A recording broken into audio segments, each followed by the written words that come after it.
Gândește-te la ultima pereche de ochelari pe care ai cumpărat-o. Poate ai cheltuit 1 de lei, poate 2 de lei. Poate ai ieșit din magazin simțind că ai făcut o afacere bună pentru că asigurarea sau beneficiile de la serviciu ți-au acoperit 700 de lei din preț. Acum gândește-te la asta. Acei ochelari costă aproximativ 5 până la 8 dolari pentru a fi fabricați efectiv. Fiecare piesă din ei, lentilele, rama, balamalele, chiar și micul logo de pe lateral, costă cam cât prețul unui sandwich. Iar motivul pentru care ai plătit de 30 sau 50 de ori mai mult nu este calitatea materialelor sau un design mai inteligent. Este pentru că o singură corporație și-a petrecut ultimii 60 de ani cumpărând în liniște fiecare bucată din industria opticii, până când nu a mai rămas nicio competiție. Această companie se numește EssilorLuxottica. Ea fabrică ochelarii, ea deține magazinele care îi vând, ea gestionează planurile de asigurări care îi plătesc. Deține chiar și brandurile despre care tu crezi că se află în competiție unele cu altele. Astăzi, compania valorează aproximativ 165 de miliarde de dolari, iar 4 miliarde de oameni de pe pământ care au nevoie de lentile de corecție plătesc orice preț decide ea să ceară. Dar chiar acum, un oraș din estul Chinei, cu mai puțin de 1 milion de locuitori, face ceva ce 60 de ani de consolidare corporativă nu au putut preveni. Fabrică lentile și rame de calitate identică pentru câțiva cenți, iar companiile le vând online cu prețuri între 3 și 7 dolari. Dacă îți plac videoclipurile despre monopolurile care se ascund la vedere și despre oamenii care le demontează, e bine de știut că e nevoie de mult efort pentru a le realiza. Așa că te rog să apeși butonul de like și să te abonezi pentru a nu rata niciun episod. Ceea ce urmează să auzi este povestea modului în care un om, plecat de la zero, a construit cel mai complet monopol al bunurilor de larg consum și cum un oraș chinezesc de care majoritatea lumii nu a auzit niciodată îl distruge. Dar pentru a înțelege cum ochelarii de 3 dolari distrug un imperiu de 165 de miliarde, trebuie mai întâi să înțelegi imperiul în sine. Aceeași lentilă, alt logo. Iată detaliul care leagă întreaga poveste și este cel pe care majoritatea oamenilor îl acceptă cel mai greu. Când intri într-un magazin de profil din mall și alegi o pereche de Ray-Ban Wayfarer cu 1,2 de lei, iar apoi mergi acasă și comanzi o pereche de ochelari de soare de pe Zeni cu 110 lei, există o posibilitate reală ca lentilele din ambele perechi să fi fost fabricate în același oraș, poate în același parc industrial, poate pe linii de producție operate de aceiași muncitori, folosind aceleași echipamente și aceleași materii prime. Fabricii nu îi pasă ce logo este pus pe brațul ochelarului. Ea vinde lentile, milioane de lentile, oricui plasează comanda. Marja de profit a fabricii este cam aceeași, fie că lentila ajunge într-o ramă de 1,5 de lei sau în una de 70 de lei. Singurul lucru care se schimbă este cât plătește clientul la celălalt capăt. Nu plătești cu 1,1 de lei mai mult pentru o lentilă mai bună. Plătești pentru un logo, pentru o experiență de retail într-un magazin cu iluminat măgulitor și pentru un monopol care a crescut prețurile timp de 60 de ani pentru că nimeni nu l-a oprit. Ochelarii de 3 dolari din China nu distrug monopolul prin forță, îl distrug prin simpla lor existență, demonstrând că produsul nu a meritat niciodată cât cerea monopolul. Dar pentru a înțelege de ce acei ochelari de 3 dolari sunt atât de periculoși pentru acest imperiu, trebuie să-l cunoști pe omul care l-a construit, orfanul din Milano. Majoritatea imperiilor corporative încep cu bani, conexiuni de familie sau o diplomă de elită. Acesta a început cu un copil care nu avea nimic din toate acestea. În 1935, la Milano, în Italia, un băiat pe nume Leonardo del Vecchio și-a pierdut tatăl înainte de a-l putea ține minte. Mama sa creștea singură mai mulți copii într-o țară care încă se recupera după război. Nu-i putea hrăni pe toți, așa că l-a dat la un orfelinat. Nimeni nu a venit să îl adopte. Nimeni nu a tras fori pentru a-l trimite la o școală bună. Și-a petrecut copilăria între acei pereți, înconjurat de alți copii care fuseseră și ei abandonați. Ceea ce avea însă era o pereche de mâini și dorința de a munci mai mult decât oricine din jurul lui. La 14 ani, orfelinatul l-a trimis să învețe o meserie. A devenit ucenic într-un atelier de sculărie și matrițerie. Genul de loc unde muncitorii îndoiau metalul în forme precise pentru uz industrial. Era o muncă grea, zgomotoasă și repetitivă. Majoritatea ucenicilor o urau. Del Vecchio a adorat-o. A descoperit că avea un dar pentru precizie. Putea modela componente metalice minuscule atât de exact încât se îmbinau fără nicio urmă de spațiu sau imperfecțiune. A înțeles ceva despre producție pe care majoritatea absolvenților de business nu-l înțeleg niciodată. Dacă poți face o piesă mică mai bine și mai ieftin decât oricine altcineva, controlezi o bucată din lanțul de aprovizionare. Iar dacă controlezi destule piese, controlezi tot produsul. În 1961, la 26 de ani, și-a deschis propriul atelier în Agordo, un orășel îngropat în munții Dolomiți. Munții însemnau izolare, iar izolarea însemna chirie mică și muncitori care rămâneau loiali. Nu încerca încă să fabrice ochelari. Fabrica componentele de care alte companii aveau nevoie: balamale, brațe, suporturi pentru nas, piesele metalice invizibile care țin o pereche de ochelari la oaltă. Aceste piese costau aproape nimic pentru a fi ștanțate din foi de metal, dar companiile de ochelari care le cumpărau nu aveau cum să le producă intern, așa că plăteau un preț mult mai mare. Del Vecchio a văzut prăpastia dintre cât costă să faci o piesă și cât este dispus cineva să plătească pentru ea. Acea prăpastie a devenit fundația a tot ce a construit ulterior. În următoarele decenii a urcat treaptă cu treaptă. A trecut de la fabricarea pieselor la fabricarea ramelor complete, de la fabricarea ramelor pentru alte companii la vânzarea lor sub nume propriu, de la vânzarea brandului propriu la cumpărarea altor branduri cu totul. Și-a numit compania Luxottica și a condus-o cu intensitatea concentrată a cuiva care își petrecuse copilăria fără niciun control asupra propriei vieți și era hotărât să nu mai simtă niciodată așa ceva.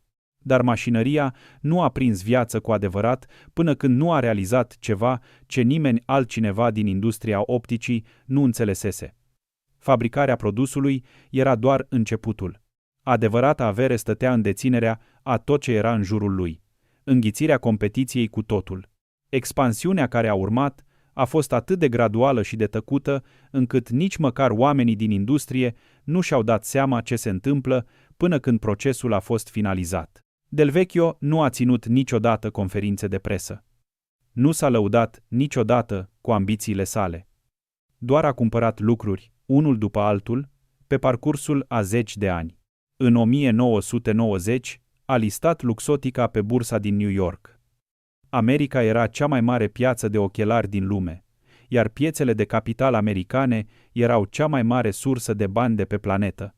I-a spus unui reporter că, dacă vrei să navighezi, trebuie să alegi cel mai mare ocean. Banii din acea listare au devenit fondul său de achiziții. Vogue Eyewear a venit primul. Apoi, în 1995, a lansat o preluare ostilă a US Shoe Corporation. Aceasta era o companie de 5 ori mai mare decât Luxottica. Del Vecchio nu voia afacerea cu pantofi. Ceea ce voia era îngropat în interiorul acelei companii, un lanț de magazine de optică numit LensCrafters. Înghițind o corporație de 5 ori mai mare decât a lui, a câștigat instantaneu sute de locații de vânzare în toată America. Producătorul italian de rame controla acum rafturile unde americanii își cumpărau ochelarii. În 1999 a cumpărat Ray-Ban pentru 640 de milioane de dolari. Analiștii financiari au spus că a plătit prea mult. Ei se gândeau la brand așa cum exista în acel moment. Del Vecchio se gândea la brand așa cum urma el să-l transforme. La acea vreme, ochelarii Ray-Ban Wayfarer se vindeau cu aproximativ 30 de dolari. Îi puteai găsi în benzinării și farmacii, lângă cremele de protecție solară și bomboane. Erau populari, dar nimeni nu-i considera un produs de lux. Del Vecchio i-a retras imediat de pe acele rafturi. A crescut prețul. I-a plasat exclusiv în propriile sale lanțuri de magazine, precum Sunglass Hut și LensCrafters. A relansat marketingul pentru a-i poziționa ca ochelari premium. În câțiva ani, exact aceiași Wayfarer care costaseră 30 de dolari se vindeau cu peste 150. Astăzi, se vând cu peste $200. Produsul în sine nu s-a schimbat. Aceeași lentilă, aceeași ramă, aceeași balama. Singurul lucru care s-a schimbat a fost proprietarul și cifra pe care a scris-o pe etichetă. Dar achiziția care a dezvăluit adevărata mecanică a acestui imperiu a fost Oakley. La începutul anilor 2000, Oakley era un brand dominant. Atleții profesioniști îi purtau. Aveau o reputație de rezistență, inovație și design de ultimă oră. Oakley era independent. Nu făcea parte din Luxottica și se vindea extrem de bine în interiorul magazinelor Sunglass Hut, pe care Luxottica le controla. Apoi, Oakley și Luxottica au intrat într-o neînțelegere legată de prețuri. Ce s-a întâmplat apoi nu a necesitat negocieri. Luxottica pur și simplu a retras orice produs Oakley de pe rafturile Sunglass Hut. Peste noapte, Oakley a pierdut accesul la cel mai mare retailer specializat în ochelari de soare de pe pământ. Prețul acțiunilor sale s-a prăbușit, scăzând la jumătate. O companie care prosperase părea brusc că se neacă. Nu pentru că produsele sale deveniseră mai proaste. Nu pentru că clienții nu le mai voiau, ci pentru că o singură entitate controla spațiul de la raft și a decis să îl golească. Apoi, în 2007, cu acțiunile încă la pământ din cauza pierderii canalului principal de vânzare, Luxottica a cumpărat Oakley pentru $2 miliarde. Compania care deținea magazinele înfometase brandul, îi zdrobise valoarea și apoi l-a cumpărat la reducere. Jim Jannard, cel care construise Oakley, dintr-un garaj în 1975 vânzând mânere de motocicletă, și-a văzut munca de o viață absorbită de mașinăria căreia îi se opusese ani de zile. Odată ce Oakley a fost în interiorul imperiului, produsele s-au întors imediat pe rafturile Sunglass Hut. Prețurile au crescut. Afacerea Oakley nu a fost doar o achiziție. A fost un mesaj pentru fiecare brand de ochelari de pe planetă.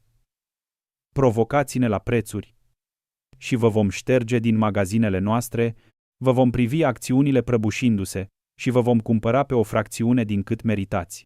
După Oakley, niciun brand nu a mai provocat Luxottica în privința prețurilor, capcana pe care nu ai văzut-o. Cu concurența neutralizată, Luxottica și-a îndreptat atenția spre lucrul care îi face pe oameni dispuși să cheltuiască $1,7 pe o bucată de plastic, numele de brand. A început să semneze contracte de licență cu fiecare casă de modă majoră care voia ochelari cu numele lor pe ei, dar nu voia să proiecteze sau să fabrice nimic efectiv. Prada, Chanel, Versace, Armani, Burberry, Dolce, Gabbana, Ralph Lauren, Tiffany, Michael Kors, Coach, Valentino, Tory Burch.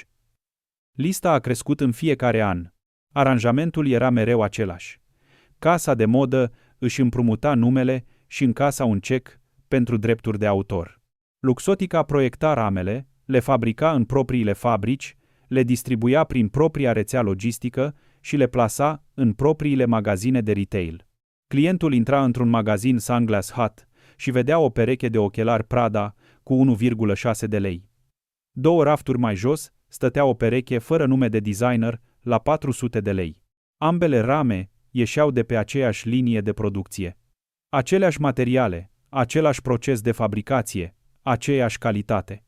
Singura diferență era logo-ul gravat pe brațul ramei. Apoi, în 2018, imperiul a devenit și mai mare. Luxottica a fuzionat cu Essilor, cel mai mare producător de lentile de pe planetă. Compania combinată Essilor-Luxottica deținea acum ramele și lentilele, brandurile, fabricile, magazinele de retail, tehnologia lentilelor, toate sub același acoperiș. Și mai deținea un lucru despre care aproape nimeni nu vorbește. Aceasta este piesa care transformă o afacere dominantă în ceva ce seamănă mai mult cu un circuit închis. AMED Vision Car, al doilea cel mai mare furnizor de asigurări de vedere din Statele Unite, cu 43 de milioane de membri. Gândește-te ce se întâmplă când mergi la oftalmolog. Îți primești rețeta. Personalul îți spune că asigurarea ta acoperă rame până la o anumită sumă la magazinele participante. Alegi o pereche. Asigurarea plătește partea sa. Tu plătești restul. Iată ce nu vezi.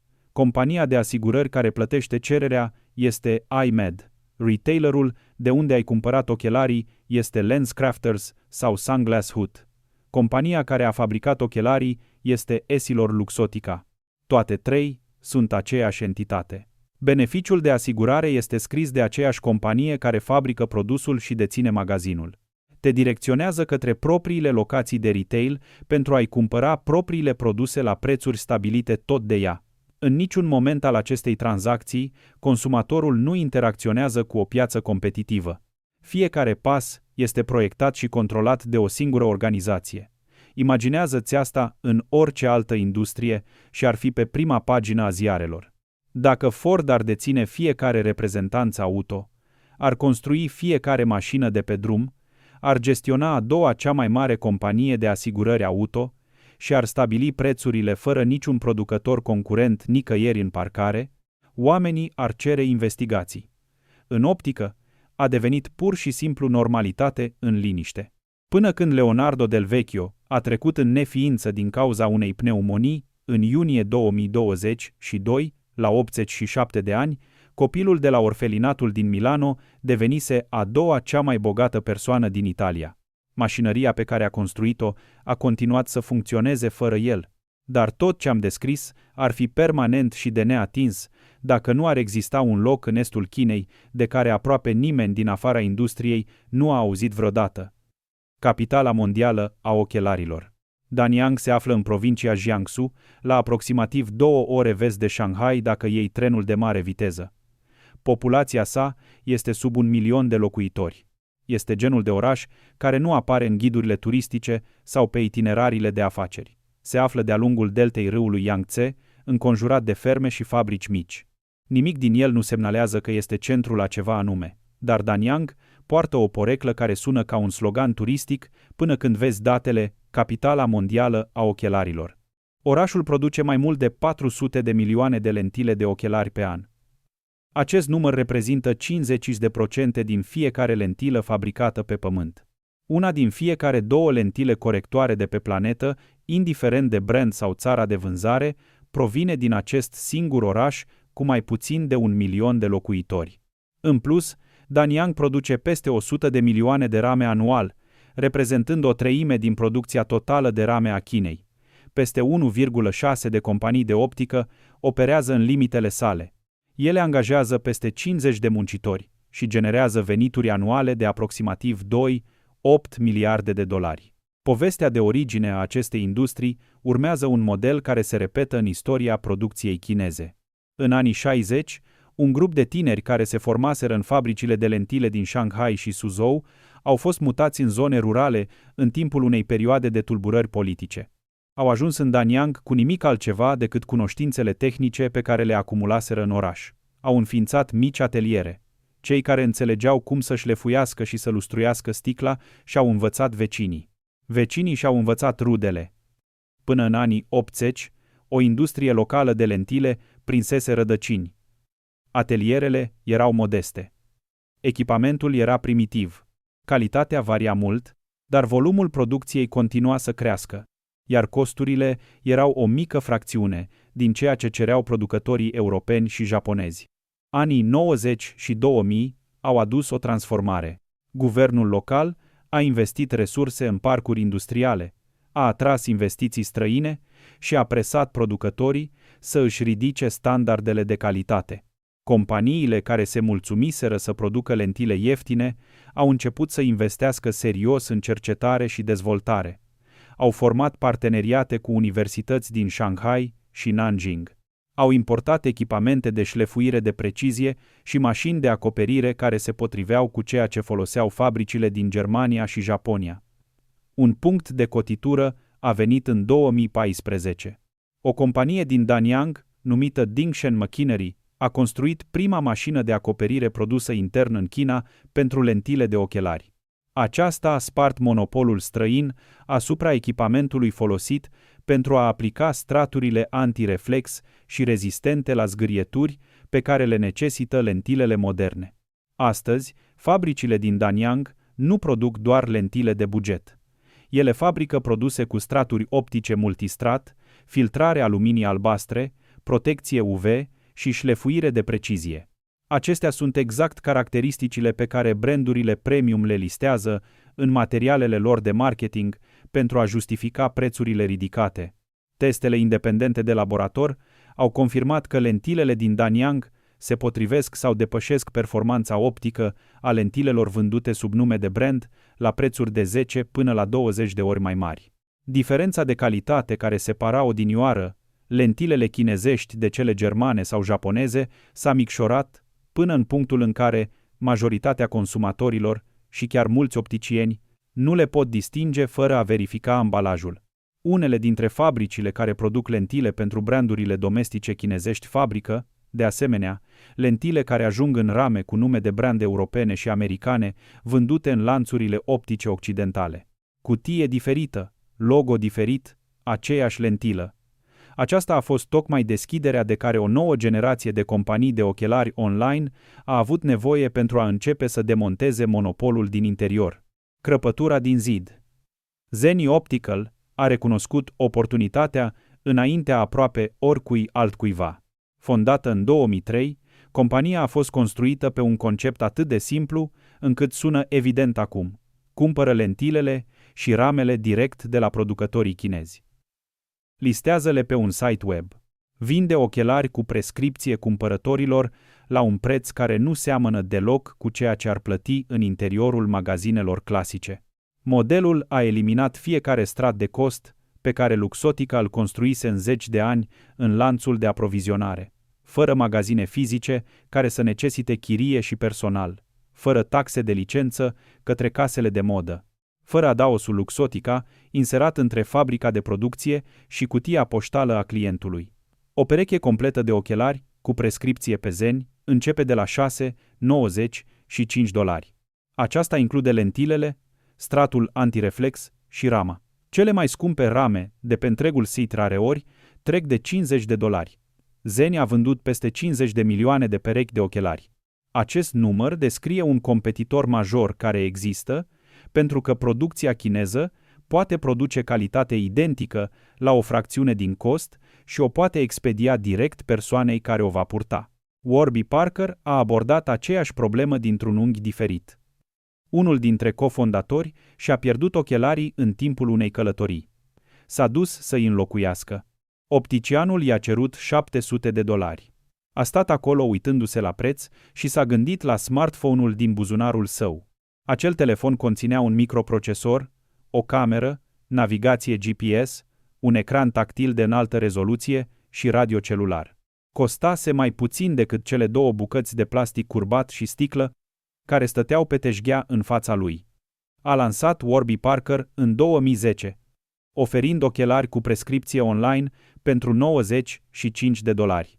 Compania s-a extins la peste 200 de locații fizice și s-a listat la bursă în 2021 cu o evaluare de peste $6 miliarde. Warby Parker nu a spart controlul Luxottica asupra industriei, dar a demonstrat că consumatorii ar abandona modelul tradițional în secunda în care cineva le oferă o alternativă credibilă la un preț care nu pare o extorcare de bani. Cifrele se schimbă. Vânzările online de ochelari au crescut cu rate de 2 cifre la nivel global timp de 5 ani consecutivi. În Statele Unite, ponderea ochelarilor cu prescripție cumpărați online a crescut de la sub 3% în 2015 la peste 15% în 2025. Această cifră este și mai mare în rândul cumpărătorilor tineri, care sunt mai confortabili cu comenzile online și mai puțin convinși de ideea că ochelarii trebuie să fie scumpi pentru a fi buni. Fiecare punct procentual care se mută către achiziția online ocolește complet rețeaua de retail a esilor Luxottica. Fiecare pereche vândută cu $20 în loc de 250 reprezintă o fractură într-un zid care a părut solid timp de 60 de ani. Esilor Luxottica nu se prăbușește. A raportat venituri de peste 28 de miliarde de euro în 2024 și rămâne forța dominantă în optică la o distanță enormă. Dar traiectoria se potrivește cu ceea ce s-a întâmplat în fiecare industrie unde un monopol stabil se întâlnește simultan cu internetul și cu producția chineză. Cei vechi cred întotdeauna că perturbarea va rămâne limitată la margini. Nu se întâmplă niciodată așa. 4 miliarde de oameni pe această planetă au nevoie de lentile de corecție. Timp de decenii, o parte substanțială dintre ei au plătit prețuri determinate de o singură corporație care fabrică, distribuie, vinde și asigură ochelarii de la un capăt la altul. Iar acum, un oraș cu mai puțin de 1 milion de locuitori din estul Chinei produce același produs, la aceeași calitate, pentru o fracțiune din cost și îl livrează direct consumatorilor care încep să pună întrebarea pe care Essilor Luxottica nu a vrut niciodată ca cineva să o pună. De ce costă atât de mult? Răspunsul este imposibil de dezauzit odată ce îl auzi. Costă atât de mult pentru că o singură companie a decis că așa trebuie și nimeni nu i-a oprit până acum.